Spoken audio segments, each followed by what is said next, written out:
Salam hamba, salam sejahtera, istri, anak-anak, cucu, menantu. Mudah-mudahan dalam keadaan baik semua. Hari ini kita sambung perbincangan tentang agama, kemanusiaan, peradaban, tamadun, hadarah, kejayaan, kebudayaan Arab, kebudayaan Islam, dan sebagainya. Dan hari ini kita coba mengupas tentang arti orang saleh, al-insan as-saleh, orang saleh. Selalu kita mengulang-ulang, mudah-mudahan menjadi anak saleh. Apa maksud anak saleh itu? Adakah rajin sholat, rajin puasa, taat? Apa maksud taat? Dan sebagainya. Mari kita kembali kepada dalil-dalil dari Al-Quran. Kenapa dalil Al-Quran? Karena umat Islam di seluruh dunia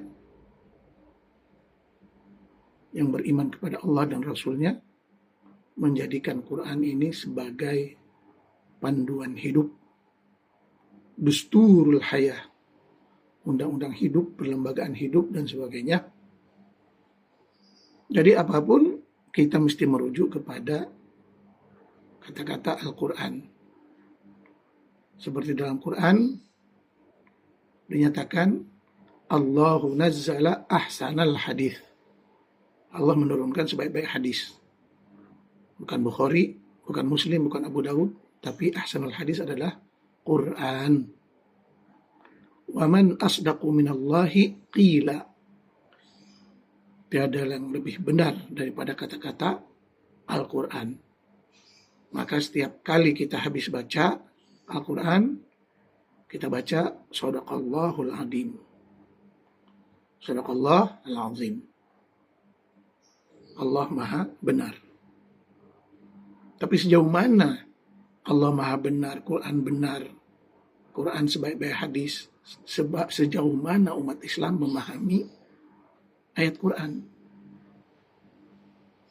Sebab kita biasa membaca tanpa memahami. Seharusnya kita baca, kita pahami, kita praktekkan, kita buat kerja-kerja, inovasi, kreativitas sesuai dengan panduan Quran. Maka kalau kita baca ayat-ayat berkali-kali, seperti dalam Quran ada menyebut faman kana yarju liqa'a rabbih faly'amal 'amalan shalihan. Faman kana yarju liqa'a rabbih faly'amal 'amalan shalihan. Barang siapa yang ingin berjumpa dengan Allah, maka buatlah amal-amal saleh. Apa amal saleh itu? Amal saleh adalah amal perbuatan yang bermanfaat, kerja-kerja yang berguna, kerja-kerja yang berguna untuk diri, untuk masyarakat dunia. Contoh di depan kita, apa hasil amal soleh? Peralatan yang berguna, inovasi yang berguna, internet berguna, Facebook berguna, HP berguna untuk seluruh alam, pesawat, mobil, motor, dan lain-lain, alat-alat yang canggih, produk-produk yang canggih, produk makanan, menghidupkan nyawa, itu amal soleh. Produk pertanian, peternakan, semuanya itu bentuk-bentuk amal soleh. Bukan hanya aktivitas ibadah, sholat, puasa, zakat, dan sebagainya, hanya untuk dirinya. Dan hanya untuk masyarakat tertentu. Jadi soleh itu adalah berguna untuk dirinya, berguna untuk keluarganya, berguna untuk orang lain. Seperti dalam hadis, khairun nas anfa'uhum linnas. Sebaik-baik manusia yang beri manfaat kepada orang lain. Sebaik-baik manusia yang memberi manfaat, faedah kepada orang lain. Oleh sebab itu, kita mesti sadar bahwa yang perlu disanjung, dipuji, didukung, disokong orang-orang yang mempunyai kreativitas tinggi, ilmu tinggi, jasa yang banyak kepada orang lain. Dan selalu Quran mengulang-ulang perkataan illalladzina amanu wa amilus solihat. Beriman dan berbuat baik. Beriman dan berbuat hal-hal, pekerjaan-pekerjaan, produk-produk yang bermanfaat. Begitulah kita cara menghidupkan Al-Quran. Bukan hanya membaca, tidak paham, dan tidak diamalkan. Itu namanya mengabaikan Al-Quran. Seperti kata Quran, wa qala Rasul, ya Rabbi, inna qaumi ittakhadhu hadzal Qur'ana mahjura. Rasul aja mengadu, ya Allah, kaumku telah meninggalkan Al-Quran. Beli Quran yang cantik, tapi didiamkan. Dibaca kalau ada kematian. Dibaca kalau dekat waktu sholat dengan mengganggu orang lain yang sedang istirahat. Dibaca dengan tidak mengerti. Dibaca tidak diamalkan. Dihafal tidak diamalkan. Dihafal tidak mendidik diri. Padahal Al-Quran untuk ditadabbur. Afala yatadabbaruna al-Quran am ala qulubihim aqfaluha. Kenapa mereka tidak membaca, menghayati, mentadabbur, menjiwai Al-Quran, mengamalkan Al-Quran, menerjemahkan Al-Quran dalam kehidupan? Adakah hatinya telah terkunci? Oleh itu, tidak perlu sok, tidak perlu sombong, tidak perlu bangga diri. Kalau cuma baca, tidak ngerti. Kalau cuma hafal, tidak ngerti. Sebab yang disuruh, tadabbur Al-Quran. Memahami, menghayati, mengamalkan. Maka aneh kita di tahun 2024 masih ada musabaqah tilawatil Quran. Pertandingan membaca Al-Quran. Tapi tidak ada pertandingan memahami Al-Quran. Pertandingan mentadabbur Al-Quran. Pertandingan menggali rahasia-rahasia dari Al-Quran. Jadi sebenarnya yang menista agama, menista Islam, menista Al-Quran adalah orang Islam sendiri. Walaupun tidak sadar, walaupun tidak mengaku. Jadi kita yang merusak Islam.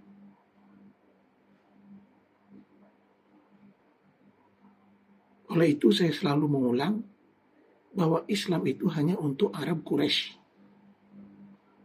Tidak ada kaitan dengan Arab lain. Jauh-jauh lagi dengan bangsa Indonesia. Seperti agama Yahudi hanya untuk Bani Israel. Termasuk Kristen pun hanya untuk Bani Israel.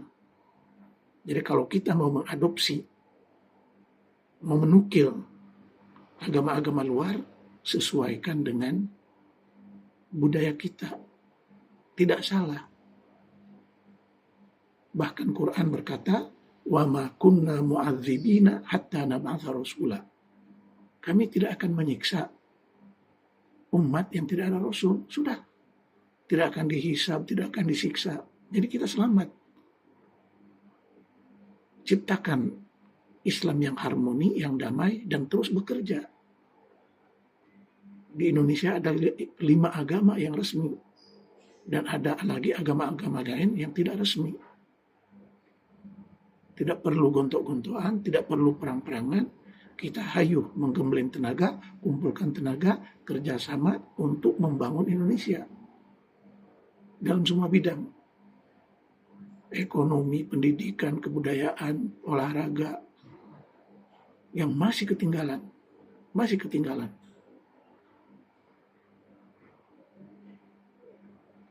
Kita hebat hari ini dalam sepak bola atau bola sepak, hasil mengindonesiakan orang-orang asing. Ya sudah, kalau itu menggembirakan rakyat, kalau itu membuat rakyat bahagia, ayo kita cari orang-orang pinter di seluruh dunia, dalam bidang pertanian, dalam bidang teknologi, dalam semua bidang yang bisa memajukan Indonesia. Ayo, tawarkan kepada mereka warga negara yang menjanjikan bisa membangun Indonesia. Lebih makmur, lebih jaya, lebih sejahtera rakyatnya. Hasil dari kemajuan Indonesia. Indonesia ini surga. Jangan malah rakyatnya pada kabur keluar mencari kerja, sedangkan kita ada dalam surga. Dan pilih orang-orang yang soleh, orang-orang yang berguna, orang-orang yang bermanfaat,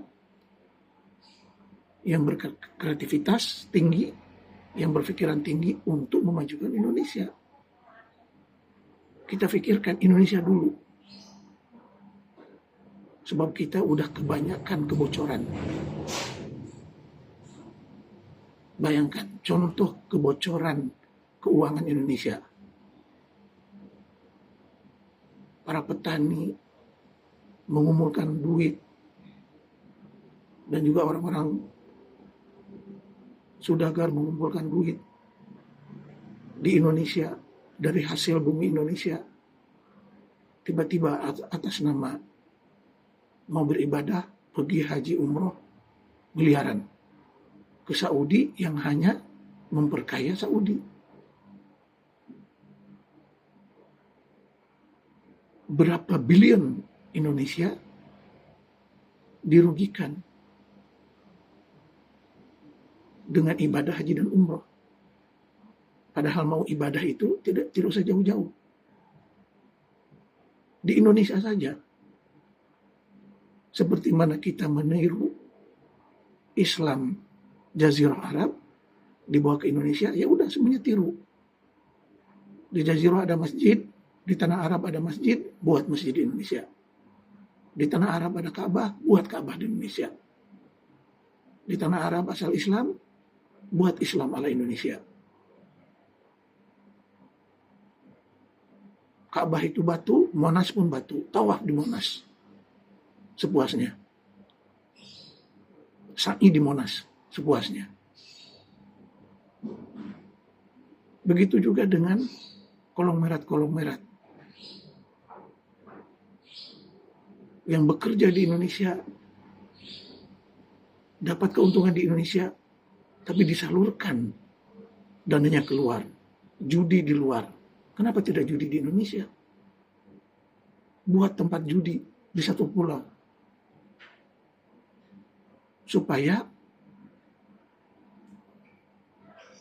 dana kita tidak bocor terus. Sama juga berobat di luar negeri yang telah merugikan kas negara berapa bilion. Sediakan pusat-pusat perobatan di Indonesia. Banyak pakar. Ada puluhan bahkan ratusan universitas. Mana para sarjananya? Mana para profesornya yang bisa mengobati berbagai penyakit? Jadi Indonesia telah dirugikan atas nama ibadah, haji umroh, atas nama berobat, atas nama belajar, atas nama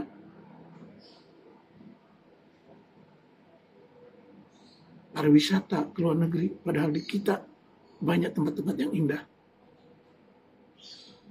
Jadi siapa yang menistakan Indonesia, yang menghina Indonesia. Siapa yang tidak loyal sama Indonesia? Ini mesti disadarkan rakyat. Membentuk masyarakat soleh, berguna, bermanfaat untuk Indonesia dan rakyat Indonesia.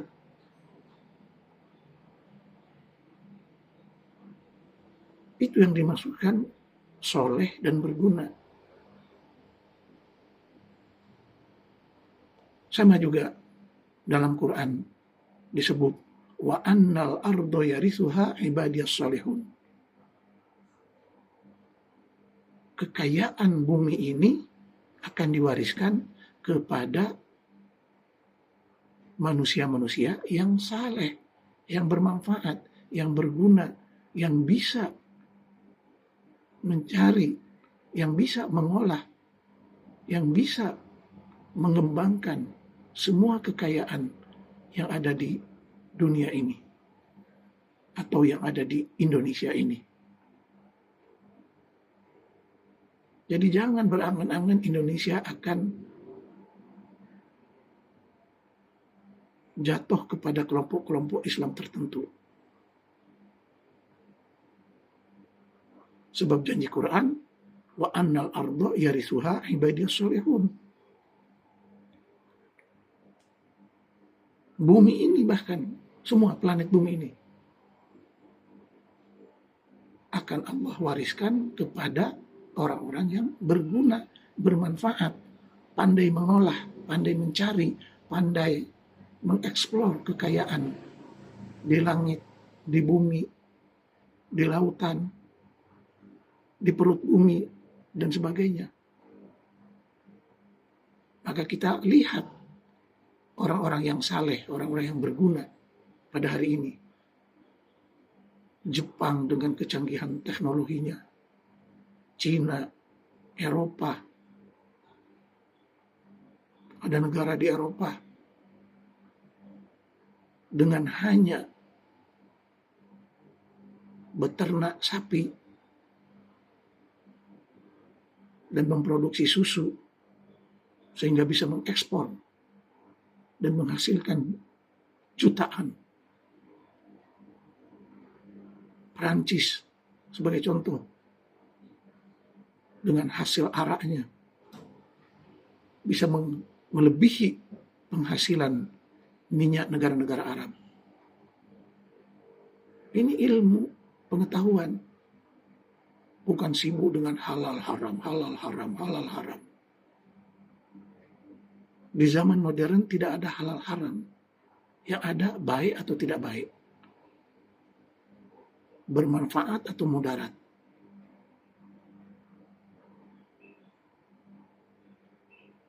Kita mesti membuat undang-undang, peraturan-peraturan yang sesuai dengan perkembangan zaman. Semua ajaran, semua agama, semua undang-undang ada yang sesuai, ada yang baik pada waktunya, dalam jarak tempoh tertentu, dan ada waktu expirednya, waktu kedaluarsanya. Hidup mesti diteruskan. Hidup mesti terus maju ke depan. Ini bangga gerakan salafiyah, gerakan kembali ke belakang, gerakan kembali ke 1500 tahun ke belakang.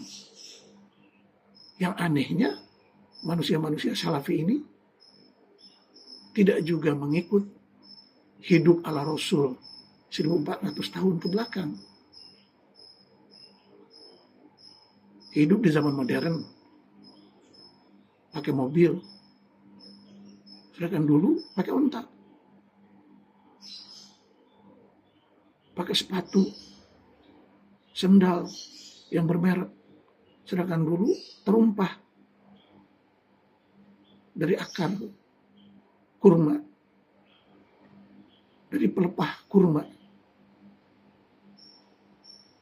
seminar di hotel, Dulu di kemah, di padang pasir. Begitulah pakaian bermerek, parfum bermerek. Padahal mayoritas bangsa Arab dulu Badawi, bau tengi. Wajar, sesuai dengan zamannya.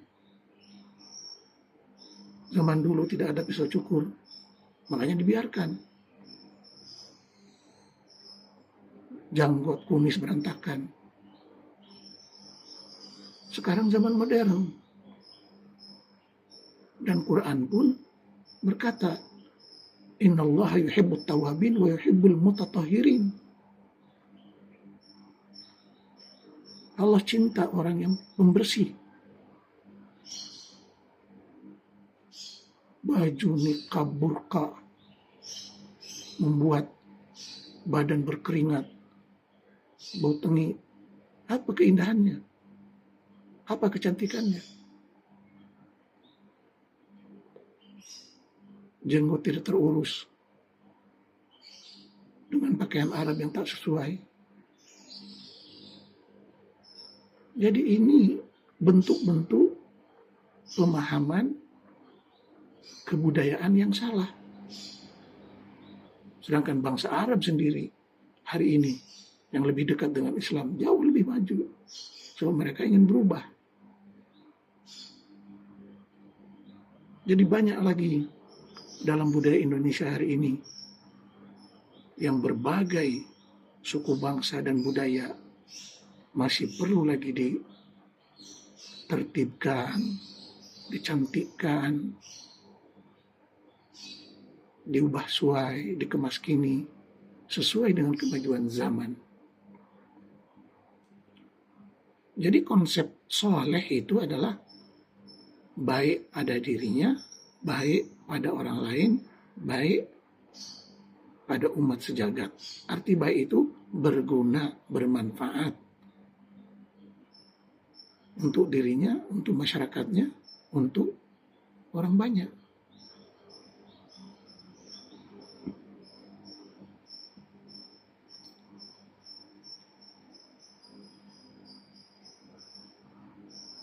Oleh itu Quran berkali-kali menyatakan illal ladzina amanu wa amilus sholihat. Man amila sholihan falinafsihi wa man asya'a fa'alaiha.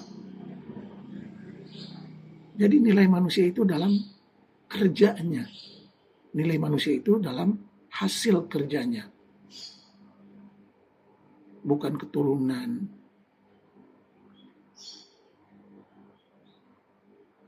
Bukan darah itu, darah ini. Tapi hasil kerjanya. Man amila sholihan walinafsihi wa man asya'a fa'alaiha. Berbuat baik, berbuat yang bermanfaat, maka faidahnya, manfaatnya balik pada dirinya. Kalau buat salah, siksanya, azabnya pada dirinya juga. Faman ya'mal mithqala dzarratin khairan yarah wa man ya'mal mithqala dzarratin syarran yarah. Faman ya'mal mithqala dzarratin khairan yarah wa man ya'mal mithqala dzarratin syarran yarah. Tengok ayat 1 2 semuanya man. Siapa saja. Siapa saja terbuka. Orang Islam bukan Islam, siapa saja. Berbuat baik akan nampak hasilnya. Bukan saja di akhirat, tapi di dunia nampak. Orang yang berbuat baik, orang yang berbuat kerja-kerja yang baik, inovasi-inovasi yang baik, dia dapat kehidupan yang mulia, yang berjaya, yang menguntungkan, yang dihormati di dunia sebelum di akhirat. Begitu juga kalau sebaliknya berbuat jahat. Kehinaannya tidak perlu menunggu di akhirat, di dunia pun kelihatan. Faman ya'mal mithqala dzarratin khairan yarah wa man ya'mal mithqala dzarratin syarran yarah. Buat baik sebesar apapun akan nampak hasilnya. Buat jahat sebesar apapun akan nampak hasilnya.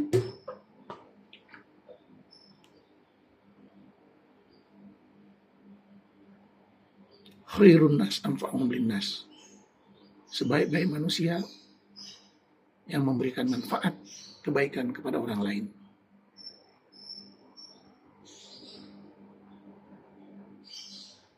Wa annal arda yarithuha ibadiyas salihun. Allah wariskan kekuasaan bumi ini kepada insan-insan yang berguna, yang bermanfaat, yang bisa mengolah kekayaan bumi. Kita lihat hari ini, siapa yang berkuasa? Siapa yang menguasai dunia? Siapa yang mengeksploitasi kekayaan dunia?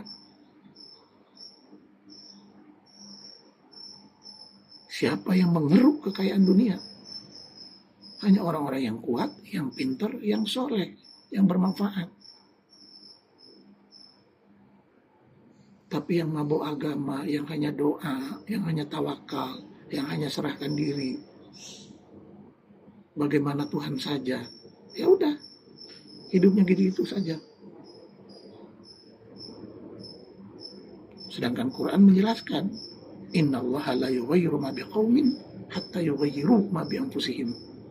Allah tidak akan merubah nasib seseorang sehingga dia merubah nasibnya sendiri. Jangan salahkan Tuhan, jangan salahkan takdir. Salahkanlah kebodohan, kedegilan, kebekuan akal sendiri. Dunia ini, kehidupan ini tidak ada tempat untuk orang yang lemah dan miskin. Tidak ada tempat untuk orang yang bodoh, hina, tertindas. Yang menguasai dunia, yang menguasai dunia, orang-orang yang pintar, orang-orang yang kaya, orang-orang yang bijaksana, orang-orang yang pandai mencari peluang dan keuntungan. Semoga kita bangkit, sadar, bangkit, dan terus bekerja. Tidak, Indonesia ada 5 agama yang resmi, dan ada lagi puluhan agama yang tidak resmi. Jangan berantem, jangan bergaduh, jangan berperang. Jangan berdebat dengan hal-hal yang remeh, yang sia-sia, yang tidak menguntungkan. Tapi marilah ciptakan kedamaian, keharmonian, kasih sayang sesama bangsa Indo, dan kita bekerja sama untuk memajukan Indonesia dalam semua bidang. Pariwisata, ekonomi, kebudayaan, keagamaan, perdagangan, impor-ekspor, investasi, pertanian, peternakan, dan lain-lain. Perlu bekerja sama.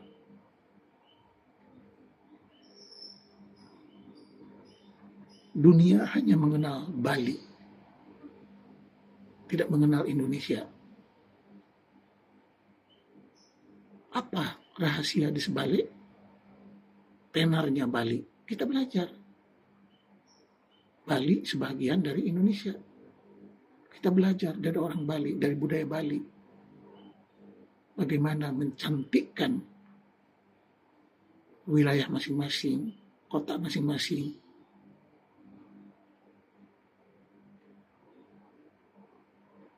Bagaimana kita memiliki budaya dan karakter orang Bali.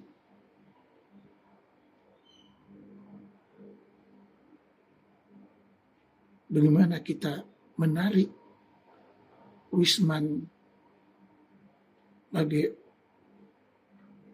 baik wisatawan luar negeri ataupun wisatawan dalam negeri, supaya tiap-tiap wisata, tiap-tiap tempat wisata, tiap-tiap pusat pelancongan yang ada di seluruh Indonesia dicintai, disayangi, dikunjungi, bekerja sama orang lokal dengan para pendatang untuk menikmati, berekreasi, supaya ekonomi kita maju. Ini jauh-jauh melancong ke luar negeri, jauh-jauh berwisata ke luar negeri, sementara negeri sendiri dibiarkan. Adakah itu cinta Indonesia? Adakah itu loyal? Adakah itu loyal pada Indonesia? Adakah itu cinta pada negara? Jadi siapa yang menghina, menistakan Indonesia? Silahkan dijawab oleh hati nurani masing-masing. Sekian, semoga bermanfaat.